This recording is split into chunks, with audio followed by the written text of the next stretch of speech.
It's all things food on today's episode of Currently, so grab some cutlery and let's dig in.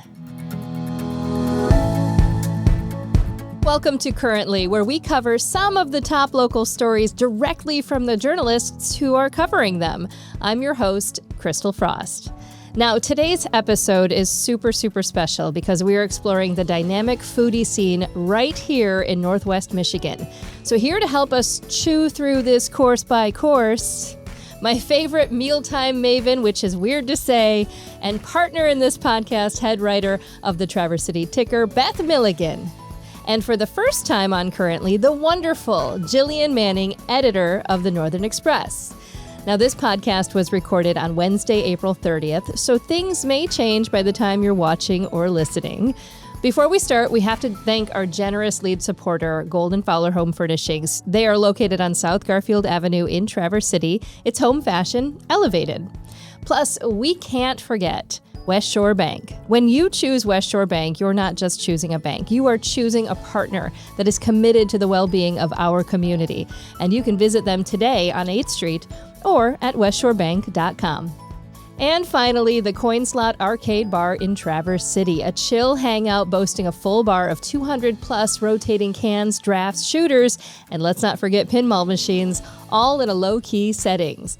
So Beth and Jillian, are you ready to chow down? Yes, this is my favorite topic. Oh my gosh, I'm literally hungry right now. Are you hungry? I might have to dig into my cookies in my bag. Do I have a Werther's original? Oh, you have cookies. Oh, yeah, stopped in JoJo's on my way over, so fantastic. Just don't tell my husband if I don't bring them home. I ate them here. We will never, ever, we won't share that information. He will never know. It's not like this is being recorded. Exactly. He won't listen or watch. I'll tell him, don't mind. Absolutely. So I have to say, we haven't had you on the show before. I've been a huge fan of, I've been a huge fan of the Northern Express for years, but ever since you've taken over, it's become a lot of fun with a lot of themes and things like that. And you've done a lot of work with that. Thank you. It's a dream job, honestly. Yeah. It's the good news of town usually, and everything that's fun and happening. It's food, it's culture, it's entertainment, it's humans, and I love it. So it's just fun to do all day long. Yeah, and I know that you are sister publications with the Ticker, right? Yeah, so Eyes Only Media has the Traverse City Ticker, of course. We have the Lebanon Ticker, the Traverse City Business News, and the Northern Express. So those are all in the same family publication. And some of my favorite people work at all of them. Oh, we have a great team. Yeah, you do have. That's a great and some thing. Weird group chats. So it's true. Oh, that's how to get into those group chats. I love it. Well, we are going to talk about food, and other things. We like to do a lot of retail roundup stories as well, but. You have an issue that's coming out, I believe, this weekend, right? Yep, hitting newsstands Saturday. Oh, my gosh. And you gave us, an inside peek. So, first of all, thank you. I felt very, very, almost like it was confidential and, CIA written on it or something. Yes, that's how we operate. And I was just like, ooh, I get to know before other people know, which was super fun.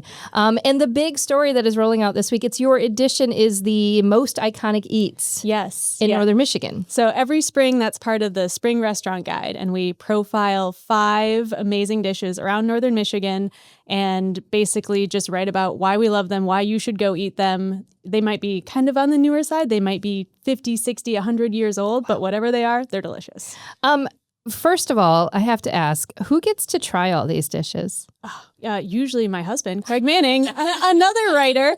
Yes. So if he has not, we send somebody else out into the field. But yeah, we get all these great feedback from readers, we ask our writing and sales team, what's the best dish you've had in the last year? Yeah. And they tell us, and it's, a really hard job, but someone has to do it. That sounds absolutely amazing. So we're going to go into the 5 dishes that were inducted into this year's class. Yeah.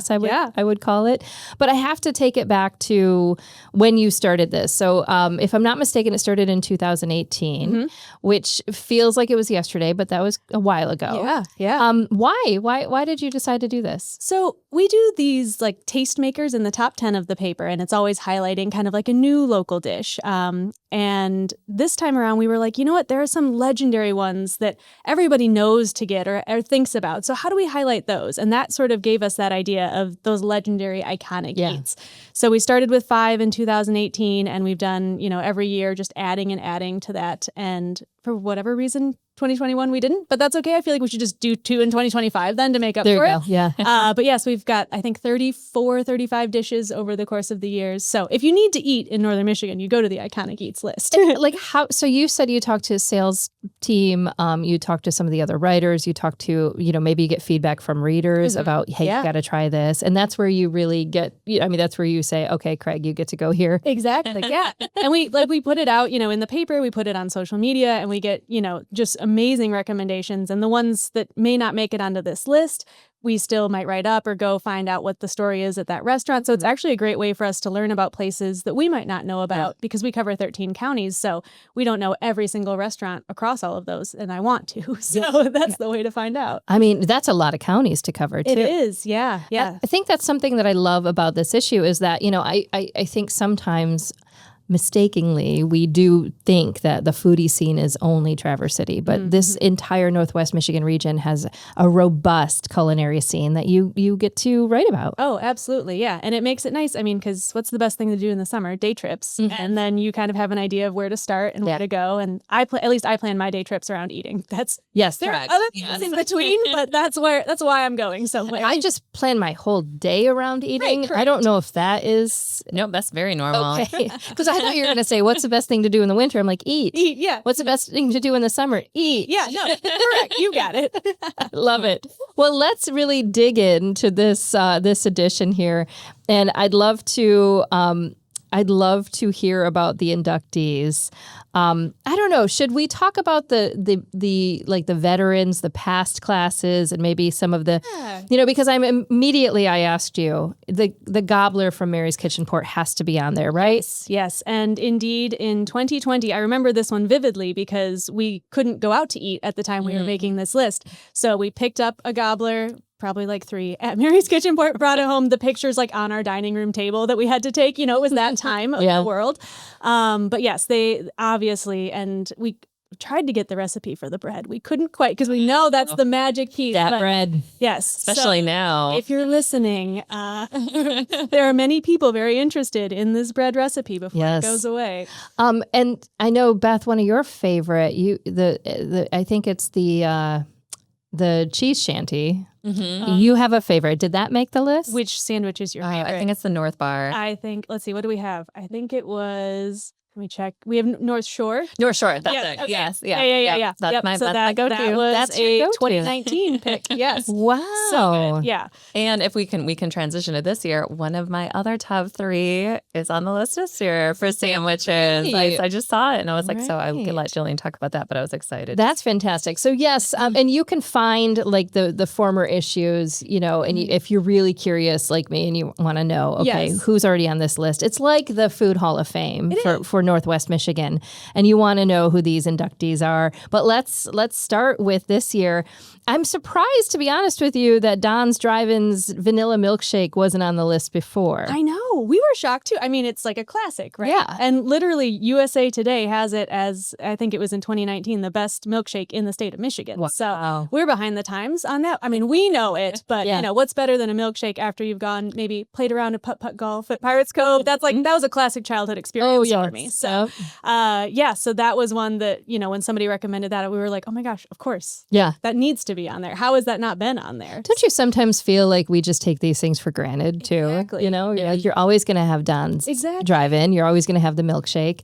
And, that reminds me, you grew up here just like us. Yeah. So we're 3 locals. Yeah. Don's was the place and still is, it's like summer. Absolutely. Well, even my parents, like they grew up here. They went there, it's just sort of like it's ingrained in me that there's Don's and so and we go. So what makes the vanilla milkshake so special, do you think? Well, vanilla was an interesting choice. We went back and forth because, Don's actually does the real fruit in there. And so that was hard. We were like, well, do we go with cherry? That's so Traverse City. The strawberry is so good. Yeah, but it's so good too. But the vanilla is just like, you can get a vanilla shake anywhere, but their vanilla shakes, you actually want a vanilla shake. And then we were like, ooh, do we go malt? Do we go shake? We're like, no. It's so many options. Keep it classic. But it's just, it goes with every single thing on that menu. It's so rich, so creamy, so good. Even for somebody who's not supposed to eat a lot of dairy, I love it. And so, it's worth it. It's worth it. Exactly. I love that. Do you have a favorite milkshake at Don's? I do like the real strawberries, I will say, but the vanilla is also classic. Yeah. I mean, sometimes I just go there and I'm like, you know what? I'm just feeling a little vanilla today. Yeah. And not in a bad way. No, Right. Yeah. great. It's great. We're going to move north for the next pick here. And love that this made the list. Love it because I love the Legs Inn. Yeah. Love it. It's totally worth, wherever you are in Michigan, make the drive. It's so worth it. But tell us about the taste of Poland, because when I go there, I'm just all pierogi all the time. Oh, yeah. Well, I mean, so am I. But yes. So what, we learned, that this restaurant and at least the space has been around for 100 years, and that, Polish culture has obviously been that kind of connecting piece. And so now I think people are a little, especially with pierogi, like we all know what that is. We all want it. I'm getting it now out of the freezer aisle, and I'm like, this is amazing. It's like available. But, 10, 15 years ago, that wasn't the case. And so the Taste of Poland is a dish that has pierogi, it has kielbasa, it has the cabbage, it has all of those kind of classic pieces. And it was a way to introduce people to Polish food if they'd never had it before. Yeah. Yeah. Kind of hits every different, flavor note, good to share, everything. So it's in Cross Village. yes. Which is, to me, I mean, I think it's just one of the most beautiful, tiny, tiny little towns that you've ever seen in your life. But like, easy to miss. Yeah. But Legs Inn has been around for so long. I mean, it's really kind of put that tiny town on the map. Oh, absolutely. And, the only bummer is it's only open kind of usually Memorial Day through Labor Day into the fall, whatever that might be. So you just got to hit like right at the right time. Yeah, you have to. Do you have experiences with Legs Inn? I do love Legs Inn. And I think especially in the fall, if you can get it before that season ends and you can do like the tunnel of trees when the leaves start to turn and stuff. It's such a great drive. Yeah. Day trip. The views from their back patio. Yeah. Oh, my what? gosh. Amazing. Like, it's just heaven. Yeah. So beautiful. Yeah. All right, so you have to go to Legs Inn. Yes. This is a newcomer on the list, obviously. It's a new inductee, and just had this literally on Sunday. Nice. Crocodile Palace and the crisp pork belly. Yes. Oh, my gosh. Oh, my gosh. Just like, wheel me out of there because I'm so full but I'm happy. Yes. I'm just like, I my life could end now and I'd be okay because I just had this. It's so good. So tell us more about why that was picked. Well, and that one was interesting because when it was nominated, our boss was like, is this too new to be iconic? And, we kind of thought about that a lot. But, when there is something that is becoming so beloved so fast, it doesn't matter if it's only been around 2 or 3 years. Right. It's iconic. And so the pork belly was one that was chosen specifically because it is at both of their locations. So both in the actual Crocodile Palace and at their little spot at the Little Fleet. And it's made because they get this bacon for some of their dishes, and so that's where it's coming from. That's the pork belly. It gets in that numbing spice. It sits in there, and then it gets crisp up, fried up, and it's just, oh my gosh, it's heavenly. It is heavenly. Yeah, it is so good. I love everything that the Crocodile Palace is doing right now. Yeah. Like I really do. I think that they just have a finger on the pulse for what this area is looking for. Yeah. Especially when it comes to, maybe more ethnic dishes. I love it. I also love that I can be a wuss, which I am. You are not. You like spicy food. I do. I love spicy food. But I will say, like, listen, I'm sorry, but I'm like a mild salsa girl. And they're like, all right, we got you. Oh, you can add. I've never asked. Okay, my family calls it dragon tears because we have never asked to de-spice it. We're usually pretty good spicy people. But like the first time we had it, we were not prepared. And we were literally crying, drinking milk, just being like, it's so good. We can't stop. But like, it's so, like, if you get, pay attention to the spice, whatever you'd call those emojis that they put on the menu because it matters. And actually click it and open it because if you look at it on your phone, it might just show 1 and really you ordered a 3. So that's user She said from experience. Entirely. But yes, it's amazing. But yeah, I like to have a little glass of almond milk at hand just in case. Yeah. Yeah, I like Not it. so much with the crisp pork belly. Like that one, that's fine. Yeah, that's totally fine. But like with anything that you're ordering there, you can say, listen, I'm not a huge fan of spice. And they don't. Okay. They're nice. They're still nice to you. Good. Okay. Which is good. Which is huge. Let's move to North Country Inn and Bar. Yeah. There is a dish called the walleye almondine. First of all, tell us where North Country is. Yeah. And tell us about this dish. Yeah. So it's in Sutton's Bay, and they just a couple years ago kind of had a new ownership take over, and it's gone a little bit more southern, kind of that comfort food, Low Country, which I love. So the menu's been a little bit revamped, but one of the things that stayed on there was the walleye almondine. And I mean, obviously walleye, Northern Michigan, those two are a perfect fit. And then almondine, as we kind of tease in the story, it sounds fancy and maybe even hard to do, but really it's cooking with almonds. Yeah. And like, there's nothing wrong with that. My favorite part is that it has a sherry brown butter sauce over the top at the end. So it gives it kind of that rich, nutty feeling in addition to the almonds. Nice. But yeah, it's a classic Great Lakes fish prepared in a really delicious way. I mean, we all here in Northern Michigan, we all love the whitefish, right? Like that's what we're supposed to be known for. But it's the walleye. Yeah. And walleye caught on Long Lake, like it's nobody's business. Yeah. I mean, it's just the best walleye, especially if you have someone who knows how to prepare it like they do at North Country Kitchen and Bar. So any experiences out there? No, I volunteer with the Bay Theater, so I'm out there quite a bit, but I have not been there yet. Now I'm going to a Bay Theater show this weekend. Maybe I'll try to stop by and try that walleye. It sounds delicious. That sounds really good. There's another thing about walleye too, is that I've experienced it. It's a fish that's not fishy. Yeah. Exactly. And that's important for a lot of people who are like, I don't like the fishy taste. Yes. You don't get that with walleye. No, absolutely not. Yeah. This dish is, it's really just that, it's just rich, warm, nutty, but also really light at the same time. All right. So, yeah, can't go wrong. So we have a final inductee for this year's class of iconic foods, as named by the Northern Express. And I mean, this is a really great list.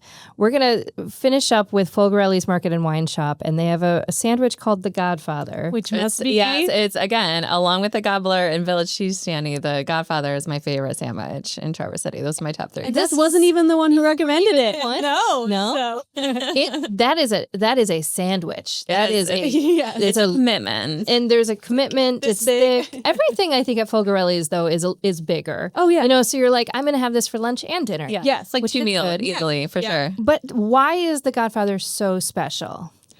I could. Yeah. Yes. It has all of the delicious things. Capicola, prosciutto, provolone, roasted peppers, tomatoes. I'm looking at the list right now to remind myself. Pesto, Italian dressing. It's just like all these great Italian meats, and that pesto and the dressing, they have this really hearty bread, and it just like that dressing like soaks into the bread, but doesn't like destabilize it because it's so thick. So you can just like taste that flavor in every bite. Yeah. And like the only thing I would say is like when you're eating it, you just need to like set it down with a bunch of napkins around you. I wouldn't like eat it in front of other people or like just be prepared. Just be alone with your napkins. That dressing, but it's just so delicious. It's so good. What you're saying is you need to order it, lots of napkins, and then alone by yourself. In the closet and eat and it just alone. enjoy your You can sandwich. really like go to town. Oh, I love it. Yeah, and that's your experience too. Obviously, I'm like also a closet Godfather eater. I think we had a hard time, because people had picked a couple different Folgarelli sandwiches, and they have 50 some on that list, plus whatever you can create. Yeah. But yes, the Godfather, they said, is, it's the top seller, whether it's the name that sells it, the ingredients that sell it. You're never unhappy once you pick it. I mean, it's a sandwich that you can't refuse, right?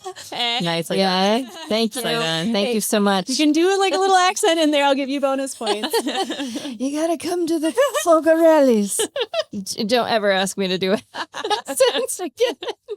All right. Well, those are this year's inductees, and you can read all about them, plus beautiful photos and everything else. Craig Manning did a great job with this story, as always. And Jillian, thank you so much for sharing it with us. You can find the Northern Express all over the place. It's free. Yeah, absolutely. Like, it's free. Yeah, it's free. We have, I think, some 600 drop sites across those 13 counties. Yeah. And so, and it's on the interwebs as well. So. And it's on the internet. Imagine that. I know. NorthernExpress.com. Exactly. Very cool.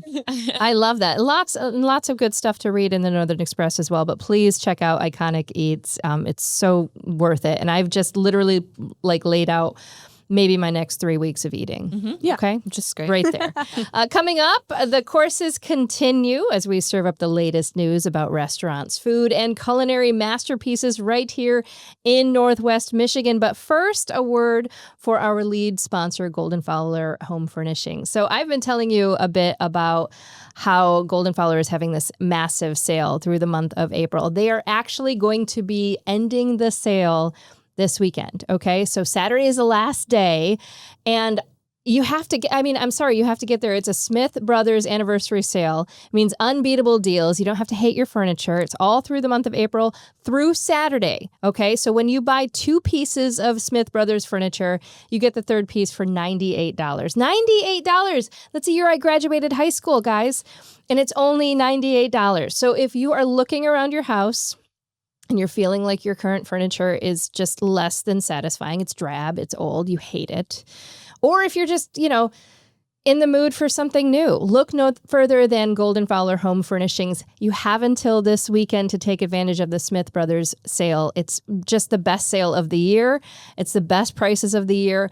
But beyond that, anytime you are looking for something new, I would say go to Golden-Fowler Home Furnishings. And I think it's really important to note as well that this is furniture that's going to last the test of time. I think we talk about this quite a bit about, when you get something that you want to pass down to someone else, or when you get something that you're like, this is a sturdy piece of furniture. I have some of those pieces from my grandparents and from my parents. And, it's nice to know that maybe that becomes something for a niece or a nephew or a child or something like that. So make sure you're headed over to Golden-Fowler Home Furnishings. They are located on South Garfield Avenue in Traverse City. It is home fashion elevated. All right, and welcome back to Currently, as we return to my favorite topic, food. People love food. As they should. Discuss. People love food. It's what life is for. I'm pretty sure. Hot take coming in. People, it feels very Larry King to me. Like, people like food. What do you think about that? Yes. So we are going to talk about your latest restaurant and retail roundup, Beth, that was in the ticker, I believe, on Wednesday.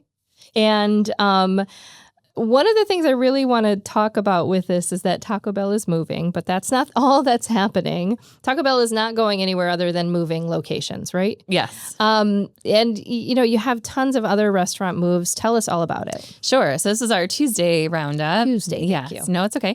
And yeah, we do these stories every couple of weeks in the ticker, just kind of a collection of updates, businesses that have closed, opened, moved. They're very popular because we just sort of put it all in one spot. Lots of rapid fire updates. So one of those was about Taco Bell on East Front Street. Of course, it's been in its location across from the Senior Center for many, many, many years. It has now moved into what used to be the KFC building just a few doors down on East Front Street. It has renovated that facility. It is reopened, so it is now open in that new spot. And there was a couple of reasons for that. One, the company Northland Investments that owns Taco Bell was renting its old location where people have known it for a long time, but it owns that KFC building, which KFC had closed a few years ago, or it closed, reopened, and closed again. So they own that building, so they want to move into a building that they own long-term versus rent. It's also a bigger parking lot, more space, so it'll give them some more visibility, they felt like, on Front Street for the future, better for future growth. What I think will be interesting to see, though, will be what will happen with that former property. It's a pretty prominent site, and it is right across the street from the newly reconstructed Senior Center, which I just went and visited today because it had its public grand opening, so probably a lot more traffic to that area to come. So that was one move. We also talked a lot about, there's a lot of things happening on East Front Street. Yeah, it's kind of blowing up right now. And we record this podcast at Pancake Boy Studios, which is right on East Front Street. So I'm just happy to have a place that's close by after recording. Yeah. And so people, this is the time of year where people, speaking of food, are getting into food trucks. So Little Fleet this past weekend had its official season launch for its 2025 trucks, which we talked about before on the show. We broke the news this week that there's some new ones coming to the Coin Slot, which is another popular spot, an underwriter of the show, and a place you and I like to hang out a little bit. So there'll be 2, in addition to Full Sun Ramen and Two Sons Pizza, which many folks know are there at Coin Slot already. There will be a new frozen custard stand called Super Cone that the Coin Slot team is operating, and they described it as combining the charm of vintage superhero comics with the delight of classic frozen treats, which I am very interested about. Too, yeah. Yeah. So they're going to have things like cones, concretes, and floats. I think will be nice for that spot in the summer, especially. There's not necessarily a ton of places in downtown Traverse City that are open late, except for some of the bars. They're going to be open every day from noon to 11 p.m. So if you want your late night treat, you can stop by there. The other one is called Somewhere Over the Trompo, and this is from the same folks that have Full Seoul-Sen Ramen. They are opening what they're describing as a kind of traditional taqueria feel experience in the stand. So homemade tortillas, from scratch salsas, carnitas, grilled carne asada. And I think what they're kind of positioning as the menu highlight will be al pastor tacos with marinated meat that are stacked onto the trompo. And if you've been to like some kind of al pastor stands before, the authentic ones, the trompo is like that vertical spit that they carve the meat off of. So they'll be having that going. Those are both expected to open by mid to late May. I did not know what that was called. Yeah, see, it's a trompo. You're educating me. I love it. Yeah. So, and I can mention a few more highlights. I think especially because and this is what the Northern Express does too with its restaurant reviews and stuff. But we have so many, I think, restaurants that are kind of in the new American farm to table style, which is great in Northern Michigan. We have a lot of great ones, but I think sometimes people feel like we're lacking some more of the ethnic options. Yeah. And this summer, there's a lot of kind of global street food type of establishments coming that will give a little more ethnic variety to the Traverse City scene, at least. So there's a place called Que Pocha, which is opening in East Bay Plaza. This is a chef who has owned several Grand Rapids restaurants, including a Vietnamese restaurant. This is going to have Korean street food. So we're talking about Korean corn dogs, wings, skewers, Japanese ramen, bubble waffle ice cream, lots of treats. That's supposed to open in mid-May. Oh, that sounds amazing. Right? Yeah. So you can get Korean street food. You can also go in a different direction and try Pakistani street food if you haven't had that before. That is going to be a stand called Jadoo Bites, which is going to be operating at the Civic Center on Sundays from 11 to 6. They're hoping to open the second weekend of May, maybe some Saturdays as well. But they're going to have things like what they call burst bites, which is like pani puri with little hollow shells that have mashed potatoes, chopped masala, green spicy pani, tamarind chutney. These little like bites that explode. Oh my gosh. In your mouth. Amazing. And then Pakistani walking tacos, chai drinks, ice cream options. So definitely some options to try some different kinds of food this summer. There's a lot of great stuff that happens at the Civic Center in the summer as well, including, just outdoor concerts and sporting events and all sorts of stuff. TC Phil. And also this year, the Civic Center is undergoing a lot of renovations. They're completely redoing the walking track. They just took out the bridge this week. Wait, they did? They did. It will be replaced, but they had to rebuild that. So probably, though, by the time summer rolls around, a lot of these improvements are expected to be wrapping. That is fantastic. I did have a question. I need to ask you about one of the food trucks that opened up at the Little Fleet, and that is Dogwood. Is that the hot dog shaped truck? Yes. Tell me all about this. Please tell me more about the hot dog options. I know they have some really interesting. So these are kind of, I would say, like Tex-Mex, South America, like kind of borderland inspired tacos. So they have so they're tacos. Yes, or well, like some of those flavors. Like they have like street corn sides and things like that. But the hot dogs themselves all have some of those kind of Southwest inspired flavors. Okay. Yeah. So I mean, I'm a fan of hot dogs, but I've never met anyone that likes hot dogs more than my husband. My husband, Jordan, loves hot dogs more than like anyone in the world. So I think we'll be spending a lot of time there. This is true. I know this about Jordan, and I think it's a very endearing quality about him because I also enjoy hot dogs quite a bit. We'll have some options, and you cannot miss this Airstream. It does look like a giant hot dog. And it has some bona fides behind it. These are the same owners who own Oakwood Proper Burgers. So if you know those folks, they have a lot of experience with those kind of Southwest flavors. And they do a great job. Also, I just have to point out that it is my husband, Jordan, that produces this podcast, and he's wearing hot dog socks right now. Yeah. So just putting that out there. The vibe is real. The vibe is very real. So, I mean, do you have if you're going to, look for street food, or you have like a go-to that you're looking for? Ooh, my current favorite, and hoping they'll be back, was what is it called? Masala Magic by Anita, that was out at Town Line last summer. Oh my gosh. Not only is she like the nicest, friendliest, loveliest human being, but the food was so good. And like Indian food is something that like I just miss from living in other cities that I've been in. And everything we had there was just incredible. So I can second that. I'm counting down the days. I'm like, are you open now? Are you open now? So I will go wherever she goes. I will follow. Oh, I love that so much. Well, thank you for always bringing us restaurant and retail roundups. And speaking of maybe retail roundups, Front Street development, I mean, it's not food necessarily. It is interesting nonetheless. And you published a story Wednesday about a proposed multi-use development that would build up from the Mid-American Title building on Front Street. Is that right? Yeah. So that building is, just kind of basically right next door to Bubba's, if you're familiar with East Front Street. There is a developer, Joel Peterson. He owns J. Peterson Homes, which is a local firm that builds custom high-end homes. So he has a contingent purchase office on that building right now. His hope is to, right now it's a single-story building. He's hoping to build it up to 4 stories, which is allowed under the zoning code as a use by right. Turning it into a mixed-use development, the ground floor would have the offices for his firm. He's renting nearby right now. Would have an additional retail space that an outside retail tenant could take over.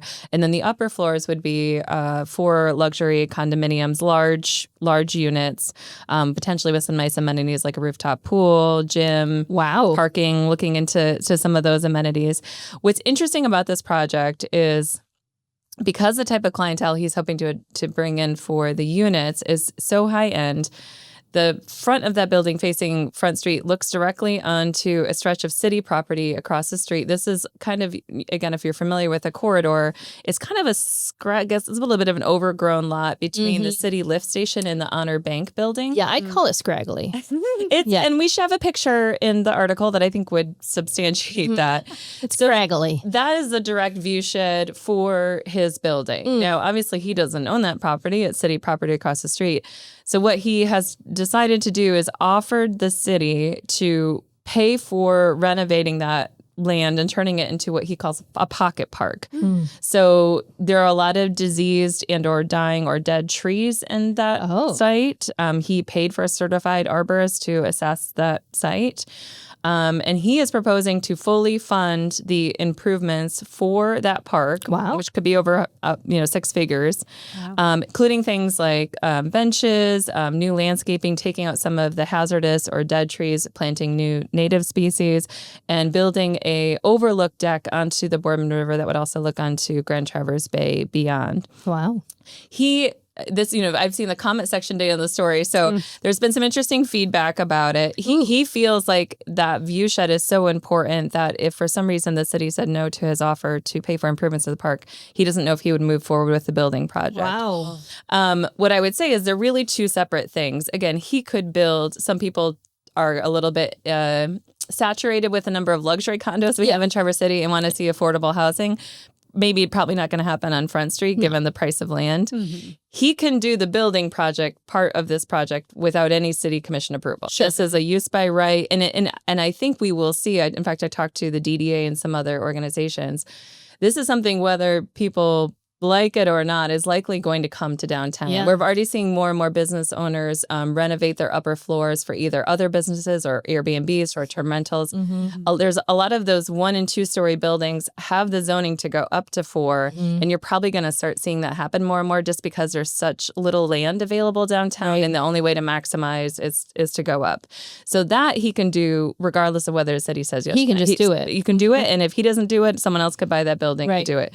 What is going to happen this week is he's going to go to Parks and Recreation on Thursday. He's asking for the city's collaboration and approval to do the park improvements. Okay. And again, I just think folks should know he is offering to pay for those improvements. The city would still own the property. The city would still own the improvements.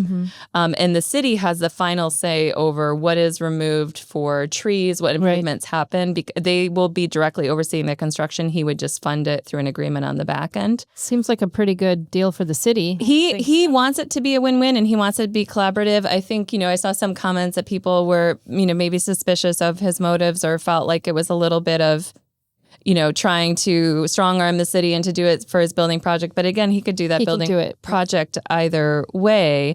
I just think it's really important to know that the city, both Parks and Rec, Planning Commission, and City Commission, will have final approval of those improvements. And there are trees, for example, that are really close to the river that can't be removed under the city's tree ordinance because they're stabilizing the riverbank. So we'll see how that process goes, but that will be something that the city will have control over and will say yes or no to. Plus, we get a pocket park, It stays public, right? Yeah, and I think, if you walk by that site at night, it's not lit. You can't access the river from it. So there's, I think, some potential benefits for the public to have improved river access with the deck. There's sometimes some shady behavior that that happens down there because it's dark and it's covered. So I think they're trying to just open up the site and make it more accessible and lit and safe. Yeah. But again, that'll ultimately be the city's call. With all the development and expansion on East Front Street in general, though, and, I think Little Fleet was really, kind of an anchor that brought more people to that side of East Front Street. And then you have, obviously the coin slot is bringing a lot of people to that area. I'm assuming at some point the DDA and or the city are going to come up with some sort of safety plan in general, because you're right. I mean, there's just more people there, more people walking through than there used to be 10, 20 years ago. And East Front Street, that section is the last sort of section downtown that really hasn't received a lot of the road reconstruction or streetscaping improvements that other parts of downtown have. They've been discussed for many years. There was at one point a few years ago a visioning process moving forward for that corridor. It kind of got put on hold. There was a lot of public debate and pushback about the design. And now with the expiration looming of TIF 97, which is the main plan that helps fund public improvements in that area, it could delay some of that work. But if the DDA doesn't get to it, then I think the city at some point will need to look at it, because there is a lot more growth in traffic happening. Yeah, absolutely. Well, a great story, and you can find more at traversticker.com. You can find more at northernexpress.com. You can pick up a Northern Express wherever. I mean, literally, you're everywhere. Yeah. It's just always right there, very easy. Before we go and we play some pinball, I do want to ask you what you're looking forward to this week. And this could be anything that, maybe you have tickets for, you're looking forward to, or you just think it's cool. Yeah. Did you want to start? Well, sure. I will say in like 5 minutes, I'm going to be picking up a pizza from Charles and Reed, the nice. Margarita, while we're talking food. Like, I will die for that pizza. But yeah, speaking of that, it's Petoskey Spring Restaurant Week. So hoping I can make it up there sometime next week to be eating and enjoying everything that's up that way. Love that. And I'd also seen that some spring wildflower hikes. Yes. Say that 5 times fast. You'll embarrass me. I always challenge people to that, and they're like, it's very easy. Why can't you say it? But there will be 2 of them from the Grand Traverse Regional Land Conservancy, one at Arcadia Dunes and one at the new Hickory Forest Trail. So now tis the season. So get out, see the trilliums. It's my favorite time to hike this time of year. Yeah, before the bugs arrive. Yeah. And when it's not oppressively hot. Exactly. Yeah, and it's less crowded. It's nice. Yeah. Just love it. How about you, Beth? What are you looking forward to? Okay, I'm going to plug 2 quick ones. One is you and I are going on Friday night to see A Gentleman's Guide to Love and Murder at the Old Town Playhouse with our friend Ed Ronco from IPR, who's been on the show before. Also Brett Nichols, just a great cast. And I've been hearing really great things about this show, so I'm excited to see it. There's going to be still a couple more weekends of performances in the area. So if you can't go this weekend, check out the Old Town Playhouse schedule. And then the other one I think is a really important cause, and I want to plug is the Empty Bowls event, which is happening Sunday at Howe Arena from 11 to 2 p.m. With the Northwest Food Coalition. We are seeing massive demand and increase for, food assistance, food pantries, especially with a lot of the federal cuts that are going on. This event, you come, you buy a ticket, there's music, there's kids activities, there's food. You get to take home a cool bowl, and you're supporting a really great cause and helping our local food I think pantry. It's one of my favorite events. I love it. It's great. It's such a great event. Thank you for the reminder. So that's happening, and you can buy tickets. Hopefully, if you want to get a bowl, you should probably buy them in advance, right? Yeah, it's northwestmifoodcoalition.org is the website. You can get tickets there. Okay, perfect. Well, I love this. This is something that I love to go to as well. The Friends of the Library at the main library branch for Traverse Area District Library on Woodmere is having their annual Friends of the Library Spring Book Sale. And that means you can buy books. It's super easy to do. It's happening today. From 6 to 8, I think, is the members pre-sale. So you can sign up for membership at the door if you're not a member already. But then the public sale starts tomorrow. That's from 9 a.m. until 5 p.m. That's Saturday, May 3rd, tomorrow.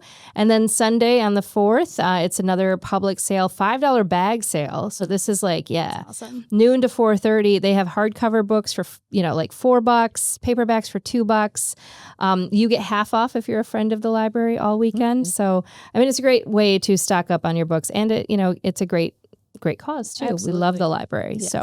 Yes. So that's what I'm looking forward to. Let me see here. Where do we go next? Yes. I want to say thank you to both of you, Beth Milligan and Jillian Manning, for yet another wonderful show. We're going to be back next week with one of our favorite contributors. Mr. Art Bukowski is back. One of our coworkers, yes. He's sharing stories from the Traverse City Business News. He has required me to say it's not just for business people, by the way. It's for everyone, for all the people. You can get it. You can be sure to subscribe to this show on all platforms at crystalfrost.com. You can follow us on social media and subscribe to Currently with Crystal Frost wherever you get your podcasts. You can also watch the full show on YouTube and on Facebook. Currently is a Compass local podcast produced right here at Pancake Boy Productions. Big thanks to our lead supporter, Golden-Fowler Home Furnishings, in addition to the wonderful West Shore Bank and the Coin Slot. And of course, it is time, friends. Are you a pinball player? Very bad, but I love it. I love it. Terrible, but bad. Well, I want to see Jillian's terrible pinball. What is your iconic food product? Like your iconic dish that, maybe you don't know what to have for dinner, but you're like, oh yeah, my favorite place. What is it for you? Hoplat's fried chicken sandwich, which is not on the menu all year round, just in kind of the winter time, so it's a local special, and the Cajun fries, very important to level up. All right. That sounds good. I want to go there. Yeah. How about you, Beth? Yeah, I'm going to do 2 bar food ones. I mean, there's lots of great restaurants, obviously, for like a full meal, but I'm going to say the garlic pecorino fries at Rare Bird, which are just so good, and the chicken wings, buffalo chicken wings at Brady's. Oh my gosh, that is your go-to. That's my go-to. That's always been your go-to. Okay, for me, I'm going to kind of stick with bar food as well, and I'm going to say the gyro from You and I. And the classic gyro. I mean, you can do chicken too if you have to, but it's great.